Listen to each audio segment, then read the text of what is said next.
Assalamualaikum warahmatullahi wabarakatuh.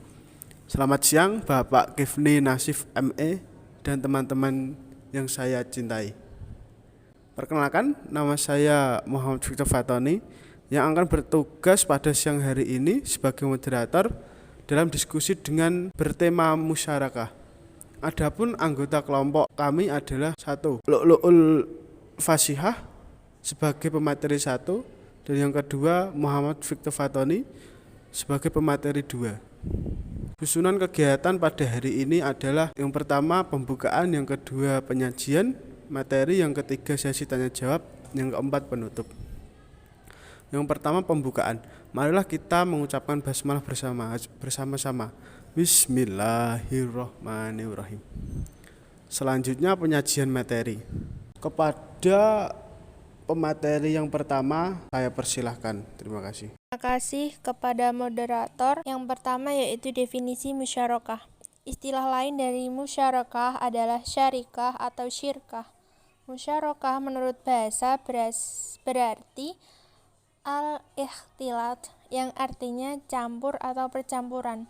Maksud dari percampuran yaitu seseorang mencampurkan hartanya dengan harta orang lain sehingga antara bagian yang satu dengan yang lainnya sulit untuk dibedakan.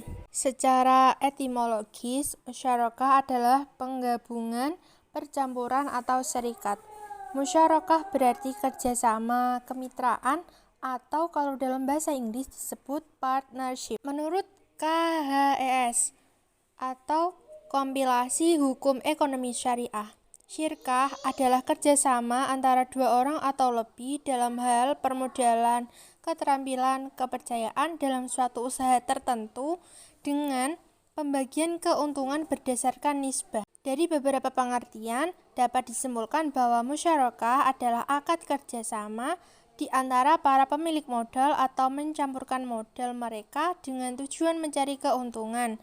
Bagi hasil atas usaha tersebut diberikan sebagai dana yang sudah diperoleh atau kesepakatan bersama. Selanjutnya adalah rukun dan syarat pembiayaan musyarakah. Meliputi yaitu yang pertama ijab dan qabul. Terdiri dari yang pertama yaitu penawaran dan permintaan harus jelas. Yang kedua penerimaan dan penawaran. Yang ketiga akad dituangkan secara tertulis. Selanjutnya yaitu pihak yang berserikat. Meliputi kompeten, menyediakan dana, memiliki hak untuk mengelola bisnis yang sedang dibiayai, dan yang terakhir yaitu tidak diperbolehkan menggunakan dana untuk kepentingan pribadi.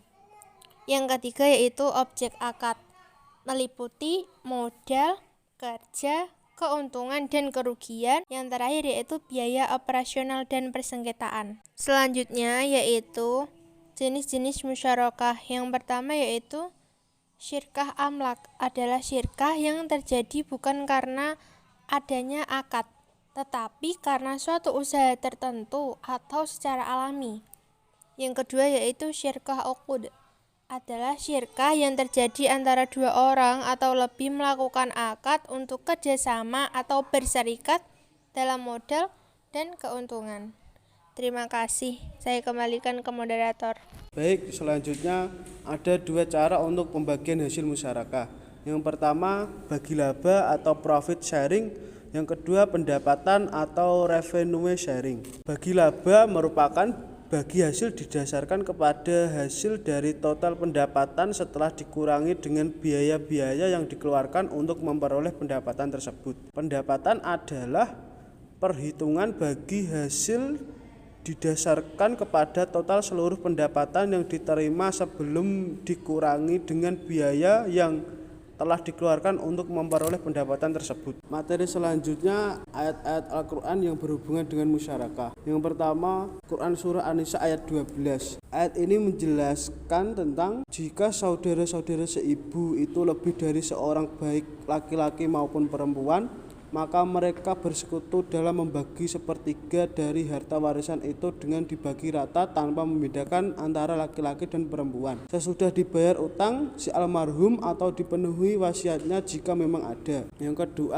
kedua Quran surah An-Nisa ayat 32. Ayat ini bermakna umum sehingga penunjukannya bukan spesifik hanya suami ataupun istri, melainkan untuk semua laki-laki dan perempuan. Jika dalam kehidupan kesehariannya mereka berusaha, maka hasil yang didapatkan merupakan harta pribadi yang dikuasai penuh oleh pribadi masing-masing.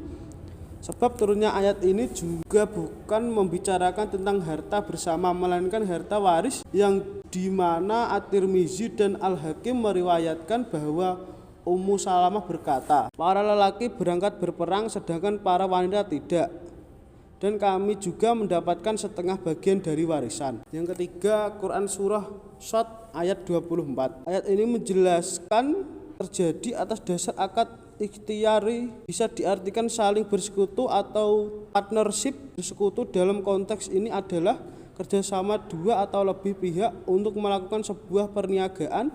Berdasarkan pemahaman ini jelas sekali bahwa pembiayaan musyarakah mendapat legalitas dari syariah. Materi selanjutnya hadis yang berhubungan dengan musyarakah. Ada dua. Yang pertama menurut Abu Dawud, bahwa Abu Dawud meriwayatkan sebagai berikut. Telah menceritakan kepada kami Muhammad bin Sulaiman al-Misisi, telah menceritakan kepada kami Muhammad bin Az-Zibrika dari Abu Hayyan At-Taimi dari ayahnya dari Abu Hurairah, dan ia merafalkannya. Ia berkata, sesungguhnya Allah berfirman, aku adalah pihak ketiga dari dua orang yang bersekutu, selama tidak ada salah seorang di antara mereka yang berkhianat kepada sahabatnya. Apabila ia mengkhianatinya, maka aku keluar dari keduanya. Hadis riwayat Abu Dawud. Yang kedua Ibnu Darimi. Selanjutnya hadis musyarakah lainnya diriwayatkan oleh Ibnu Darimi yang berbunyi, telah mengabarkan kepada kami Ahmad bin Humaid, telah menceritakan kepada kami Ibnu Al-Mubarak dari Ma'mar dari Simak bin Al-Fadl dari Wahab bin Munabbih dari Al-Hakam bin Mas'ud. Ia berkata, kami menemui Umar untuk menanyakan tentang musyarakah atau dalam waris. Di awal mulanya ia tidak berpendapat adanya musyarakah. Kemudian kami menemuinya di tahun berikutnya dan beliau berpendapat adanya musyarakah. Kami bertanya kepadanya, bagaimana dengan putusanmu tahun lalu? Lalu ia menjawab, itu sesuai dengan apa yang kami putuskan, dan ini sesuai dengan apa yang kami putuskan pula. Hadis riwayat Ibnu Ad-Darimi. Sekian presentasi yang dapat kami sampaikan. Apabila ada penjelasan yang kurang dimengerti atau tutur kata yang kurang berkenan di hati, kami mohon maaf. Wassalamualaikum warahmatullahi wabarakatuh.